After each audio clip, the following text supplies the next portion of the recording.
Hello guys, welcome to all. நம்ம இந்த வீடியோல 2025ல ரிலீஸ் ஆன ஒரு 5 ஹாலிவுட் மூவிஸ் தான் கொண்டு வந்திருக்கோம். இந்த வீடியோல நம்ம சொல்லியிருக்கிற 5 ஹாலிவுட் மூவிஸ்மே தமிழ் டப்ல அவைலபிளா இருக்கு. இந்த மூவிஸ் யாராவது பார்க்காம இருந்தீங்கன்னா கண்டிப்பா ட்ரை பண்ணி பாருங்க. ஒரு அதிரடியான திரைக்கதையும் அட்டகாசமான சண்டை காட்சிகளும் உடைய இந்த ஹாலிவுட் மூவிஸை பார்த்துட்டு உங்களுக்கு எந்த மூவி பிடிச்சிருக்கு அப்படின்றத கமெண்ட்ல சொல்லிட்டு போங்க. இப்போ வாங்க நம்ம இந்த வீடியோவை டைரக்டா ஸ்டார்ட் பண்ணிடலாம்.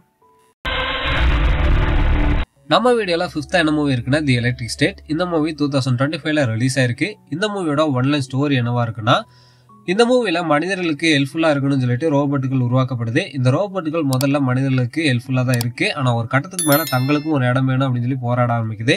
இந்த போராட்டத்துல மனிதர்கள் ஜெயிச்சு மிச்சம் இருக்கிற ரோபோட்டுகள் எல்லாத்தையுமே ஒரு டெசர்ட்ல அடைக்கிறாங்க. அடிச்சுட்டு அந்த ரோபோட்டுகள் எதுவுமே வெளியே வர முடியாத அளவுக்கு செக்யூரிட்டியும் போடுறாங்க.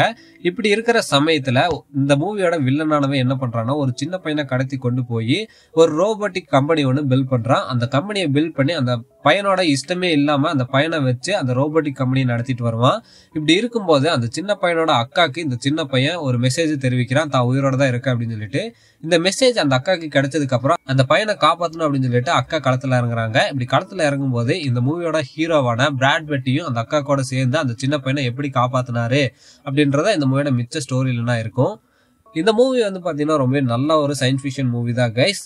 ரோபோட்டுகளுக்கு வந்து பாத்தீங்கன்னா ரொம்ப ஒரு சென்டிமெண்ட் இருக்கிறதாவும் அவங்களுக்கும் வந்து பாத்தீங்கன்னா உயிர் இருக்கிற மாதிரியும் இந்த மூவில நம்மளுக்கு சொல்லியிருப்பாங்க. ரொம்ப சூப்பரா தான் கொண்டு போயிருப்பாங்க. இந்த மூவி யாராவது பார்க்காம இருந்தீங்கன்னா கண்டிப்பா ட்ரை பண்ணி பாருங்க. வீடியோல 4th இருக்கிற movie the Karate Kid legend. இந்த மூவி 2025ல ரிலீஸ் ஆயிருக்கு. இந்த மூவியோட ஒன்லைன் ஸ்டோரி என்னவா இருக்குன்னா, இந்த மூவியோட ஹீரோ கும்ஃபுல ஒரு பெஸ்டான நபரா இருப்பாரு. அவர் யாருகிட்ட கும்ஃபு கத்துக்கிட்டு இருப்பாருன்னா, ஜாக்கி சான் கிட்ட கும்ஃபு கத்துக்கிட்டு இருப்பாரு. அதுவும் எங்கன்னா பெய்ஜிங்ல. இப்படி பெய்ஜிங்ல கும்ஃபு கத்துக்கிட்டு இருக்கும் போது ஹீரோவோட அம்மாவுக்கு வேலை செய்யற இடத்துல டிரான்ஸ்பர் கிடைச்சதுனால ஹீரோவும் ஹீரோவோட அம்மாவும் நியூயார்க் போறாங்க. நியூயார்க் போன இடத்துல ஹீரோ அங்க ஒரு பொண்ணை பார்த்து லவ் பண்றாரு. இப்படி லவ் பண்ணிட்டு இருக்கும் போது ஹீரோ லவ் பண்ற பொண்ணோட அப்பாவுக்கு நிறைய கடன் இருக்கிறதுனால அவர் பாக்ஸிங் காம்படிஷன்ல கலந்துக்கணும்னு நினைக்கிறாரு. ஹீரோக்கு கும்ஃபு தெரிஞ்சதுனால ஹீரோ கிட்ட ஹெல்ப்பும் கேட்கிறாரு. எனக்கு கும்ஃபு கொஞ்சம் சொல்லிக் கொடு, நான் அதுல அப்பதான் இந்த காம்படிஷன்ல ஜெயிப்பேன் அப்படின்னு சொல்லிட்டு ஹெல்ப்பும் கேட்கிறாரு. ஹீரோவும் அதே மாதிரி சொல்லி கொடுக்குறாரு. ஆனா அந்த காம்படிஷன்ல ஹீரோயினோட அப்பாவுக்கு வந்து பாத்தீங்கன்னா ரொம்ப அடி வாங்குறதுனால அவரால் எந்திரிச்சும் கூட நிக்க முடியாத ஒரு ஸ்டேஜுக்கு வந்துடுறாரு. இதுக்கப்புறம் இருக்கிற கடனை எப்படியாவது கட்டி ஆகணும் அப்படின்னு சொல்லிட்டு நம்ம ஹீரோவே அங்க இருக்கிற ஒரு கராட்டே காம்படிஷன்ல கலந்துக்கிறாரு. இப்படி கலந்துகிட்டு அந்த காம்படிஷன்ல எப்படி ஜெயிக்கிறாரு அப்படின்றத இந்த மூவியோட மிச்ச ஸ்டோரியில கிரியேட் பண்ணிருப்பாங்க. இந்த மூவி வந்து ரொம்ப நல்லா தான் இருக்குங்க. இந்த மூவியோட ஹீரோக்கு கும்ஃபு தெரியும், அதே சமயத்துல கராட்டாவும் தெரியணும்னு சொல்லிட்டு கும்ஃபு மாஸ்டரான ஜாக்கி சானும் அண்ட் இன்னொரு சமயத்துல கராட்டால பெஸ்டா இருக்கிற இன்னொரு மாஸ்டரையும் கூப்பிட்டு ஹீரோக்கு பிராக்டிஸ் கொடுத்து அந்த காம்படிஷன்ல ஜெயிக்க வைக்கணும் அப்படின்னு சொல்லிட்டு ஜாக்கி சான் நினைப்பாரு. இதுக்கப்புறம் இந்த மூவில நடக்கிற விஷயங்களை தான் இந்த மூவியை எடுத்து வச்சிருப்பாங்க. ரொம்ப நல்லா தான் இருந்தது guys. Karate Kid first part பார்த்துருந்தீங்கன்னா செகண்ட் பார்ட்டும் உங்களுக்கு பிடிக்கும். 2 பார்ட்டும் ரொம்ப நல்லா தான் இருக்கு. ஆனா ஃபர்ஸ்ட் பார்ட் அளவுக்கு இருக்குமான்னு கேட்டீங்கன்னா இல்ல, செகண்ட் பார்ட் ஒரு அளவுக்கு தான் இருக்கு. இருந்தாலும் பாக்குற மாதிரி தான் இருக்கு. கண்டிப்பா எல்லாருமே ட்ரை பண்ணி பாருங்க. வீடியோல 3rd இருக்கிற movie Ballerina from the world of John Wick. இந்த மூவி 2025ல ரிலீஸ் ஆயிருக்கு. இந்த மூவியோட ஸ்டோரி லைன் என்னவா இருக்குன்னா, ஹீரோயின் சின்ன வயசா இருக்கும்போது ஹீரோயினோட அப்பாவை ஒரு கல்ட் கும்பல் வந்து கொலை பண்ணிடுறாங்க. இப்படி கொலை பண்ணதுக்கு அப்புறம் ஹீரோயினை வந்து பாத்தீங்கன்னா எடுத்து வளர்க்கறது யாரா இருப்பாங்கன்னா ஜான் விக் சொசைட்டியா தான் இருப்பாங்க. ஜான் விக்கு யாரு ட்ரைனிங் கொடுத்து ஒரு அசாசினா மாத்துனாங்களோ அவங்க தான் ஹீரோயினுக்கும் ட்ரைனிங் கொடுத்து ஒரு அசாசினா மாத்துவாங்க. ஹீரோயின் ஒரு பெரிய அசாசினா மாறினதுக்கு அப்புறம் அந்த கல்ட் கும்பலை தேடி போறாங்க. இப்படி தேடி போனதுக்கு அப்புறம் அந்த கல்ட் கும்பலை என்ன பண்ணாங்க, இவங்க கண்டுபிடிச்சாங்களா இல்லையா, ஹீரோயினோட அப்பாவை கொண்டவங்கள ஹீரோயின் கொண்டாங்களா இல்லையான்றதான் இந்த மூவியோட மிச்ச ஸ்டோரியில கிரியேட் பண்ணிருப்பாங்க. இந்த மூவி வந்து பாத்தீங்கன்னா ஜான் விக் இது வரைக்கும் ஜான் விக் மூவில என்னென்னலாம் இருந்ததோ அதே தான் இந்த மூவிலையும் காட்டியிருப்பாங்க. ஹீரோயின் அந்த கல்ட்டு கும்பலை கொன்னதுக்கு அப்புறம் ஹீரோயினோட தலைக்கு ஒரு விலையை பிக்ஸ் பண்ணிருவாங்க. ஜான் விக் எப்படி எல்லாத்தையும் எதிர்த்து நின்னாங்களோ அதே மாதிரி வந்து பாத்தீங்கன்னா இந்த மூவியோட ஹீரோயின் எல்லாத்தையுமே எதிர்த்து நிக்கிற ஒரு சிச்சுவேஷன் மாதிரி தான் நம்மளுக்கு காட்டி இந்த ஃபர்ஸ்ட் மூவியை முடிச்சிருப்பாங்க.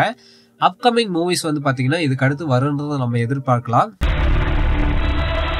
தண்டர்போல்ட்ஸ் இந்த மூவி 2025ல ரிலீஸ் ஆயிருக்கு. இந்த மூவியோட ஒன்லைன் ஸ்டோரி என்னவா இருக்குன்னா, இந்த மூவில சிஏஏ டைரக்டரா இருக்கக்கூடிய லேடி வந்து ஹியூமன்ஸ் மேல பல ரிசர்ச்களை பண்ணிட்டு இருப்பா. ஹியூமன்ஸ் எப்படியாவது சூப்பர் ஹீரோஸா மாத்தணும் அப்படின்னு சொல்லிட்டு பல ரிசர்ச்களை பண்ணிட்டு இருப்பா. இப்படி இவ ரிசர்ச் பண்றதை தெரிஞ்சுக்கிட்டு கவர்மெண்ட் இவளை எப்படியாவது கைது பண்ணணும் அப்படின்னு சொல்லிட்டு ஆதாரங்களை சேகரிக்க ஆரம்பிக்கும். அந்த சமயத்துல தான் வில்லிக்கு ஒரு நபர் கிடைப்பான். அந்த நபர் மேல வில்லி வந்து பாத்தீங்கன்னா சென்ட்ரியா மாறதுக்கான ஒரு ரிசர்ச்சை பண்ணியிருப்பான். ஆனா அந்த நபர் வந்து பாத்தீங்கன்னா பல காலமா சென்ட்ரியா மாறி இருக்க மாட்டான். ஆனா இப்போ அவனுக்கு பவர் கிடைச்சிருக்கும். இந்த பவர் கிடைச்சது வில்லிக்கு தெரிய வந்ததுக்கு அப்புறம் அந்த சென்ட்ரியை வச்சு இந்த உலகம் முழுக்க ஆளணும் அப்படின்னு சொல்லி நினைப்பா. அந்த சமயத்துல தண்டர்போல்ட்ஸ் அப்படின்ற ஒரு டீம் வந்து சூப்பர் ஹீரோஸ் ஃபார்ம் பண்றாங்க. ஃபார்ம் பண்ணி எப்படி அந்த வில்லியை தடுக்கிறாங்க அண்ட் அந்த சென்ட்ரியை வந்து பாத்தீங்கன்னா எப்படி ஸ்டாப் பண்றாங்க அப்படின்றத இந்த மூவியோட மிச்ச ஸ்டோரி லைனா இருக்கும். இந்த மூவி மார்வல் சைட்ல இருந்து ரிலீஸ் செய்யப்பட்ட ஒரு மூவி. நல்ல ஒரு மூவியா தான் நம்மளுக்கு கொடுத்திருக்காங்க. அதாவது அவெஞ்சர்ஸ் எண்ட் கேம்க்கு அப்புறம் வந்து பாத்தீங்கன்னா நல்ல ஒரு மூவி ரிலீஸ் ஆகலினாலும் இந்த மூவி வந்து பாத்தீங்கன்னா நல்லா தான் இருக்கு. மார்வல் ஃபேன்ஸா இருந்தீங்கன்னா கண்டிப்பா இந்த மூவியை ட்ரை பண்ணி பாருங்க. நல்ல ஒரு மூவி தான். நம்ம வீடியோல ஃபர்ஸ்டா இருக்கிற மூவி மிஷன் இம்பாசிபிளோட ஃபைனல் பார்ட் தான். இந்த மூவி 2025ல ரிலீஸ் ஆயிருந்தது. இந்த மூவியோட ஸ்டோரி லைன் என்னவா இருக்குன்னா, ஒரு ஆர்டிபிஷியல் இன்டெலிஜென்ஸ் வந்து பாத்தீங்கன்னா இந்த உலகத்தை முழுக்க ஆளணும்னு நினைக்குது. அந்த ஆர்டிபிஷியல் இன்டெலிஜென்ஸ் மனிதர்கள் எல்லாத்தையும் அழிச்சிட்டு தான் மட்டும் உயிரோட இருக்கணும், அதுவும் தனக்கு கட்டுப்படுற மனிதர்களை மட்டும்தான் உயிரோட வச்சிருக்கணும் அப்படின்னு சொல்லிட்டு நினைக்குது. இந்த சமயத்துல உலகத்துல இருக்கிற எல்லா நாடுகளோட அணு ஆயுதங்களையும் தன்னோட கண்ட்ரோல்ல எடுத்துட்டு இருக்க அந்த ஆர்டிபிஷியல் இன்டெலிஜென்ஸ் இன்னும் ஒரு சில நாடுகளே மிச்சம் இருக்கு. இப்படிப்பட்ட நிலைமையில நம்ம ஹீரோவால மட்டும்தான் அந்த ஆர்டிபிஷியல் இன்டெலிஜென்ட்டை தடுக்க முடியும் அப்படின்னு சொல்லிட்டு அந்த ஆர்டிபிஷியல் இன்டெலிஜென்ட்க்கு தெரிய வந்ததுக்கு அப்புறம் நம்ம ஹீரோவை அந்த ஆர்டிபிஷியல் இன்டெலிஜென்ட்டை தடுக்க கூடாதுன்னு சொல்லிட்டு பல வேலைகளை வந்து பாத்தீங்கன்னா அந்த ஆர்டிபிஷியல் இன்டெலிஜென்ஸ் பண்ணுது. இந்த வேலையில இருந்தாலும் தப்பிச்சு எப்படி நம்ம ஹீரோ அந்த ஆர்டிபிஷியல் இன்டெலிஜென்ட்டை தடுத்தாரு அப்படின்றத இந்த மூவியோட மிச்ச ஸ்டோரியில கிரியேட் பண்ணிருப்பாங்க. இந்த மூவில ஆக்ஷன் சீன்ஸ்க்கு பஞ்சமே இருக்காது. ஏன்னா அந்த அளவுக்கு சூப்பரா எடுத்துட்டு போயிருப்பாங்க. டாம் க்ரூஸ் வந்து இந்த மூவில ரொம்ப சூப்பரா நடிச்சிருப்பாரு. சீட் எட்ஜ்ல உட்கார வச்சிருப்பாங்க. இந்த மூவியோட ஆரம்பத்துல இருந்து கடைசி வரைக்கும் நம்மள சீட் எட்ஜ்ல உட்கார வச்சிருப்பாங்க. அந்த அளவுக்கு ஒரு சூப்பரான மூவி தான். இந்த மூவி யாராவது பார்க்காம மிஸ் பண்ணினா கண்டிப்பா ட்ரை பண்ணி பாருங்க. பார்த்துட்டு எப்படி இருந்தது அப்படின்றத கமெண்ட்ல சொல்லிட்டு போங்க. அவ்வளவுதான் கைஸ், நான் இந்த வீடியோ இதோட முடிச்சுக்கிறேன். இது வெறும் பார்ட் 1 தான் கைஸ். அடுத்தது பார்ட் 2 பார்ட் 3 அப்படின்னு சொல்லிட்டு நம்ம சேனல்ல வரும். 2025ல ரிலீஸ் ஆன பெஸ்ட் மூவிஸ் எல்லாமே நம்ம கவர் பண்ண போறோம். அது தமிழ்ல இருந்தாலும் சரி, இங்கிலீஷ்ல இருந்தாலும் சரி. இந்த வீடியோவை பார்த்துட்டு இந்த வீடியோ உங்களுக்கு பிடிச்சிருந்தா மறக்காம ஒரு லைக் மட்டும் பண்ணிட்டு போங்க. அவ்வளவுதான் கைஸ், டாடா பை பை.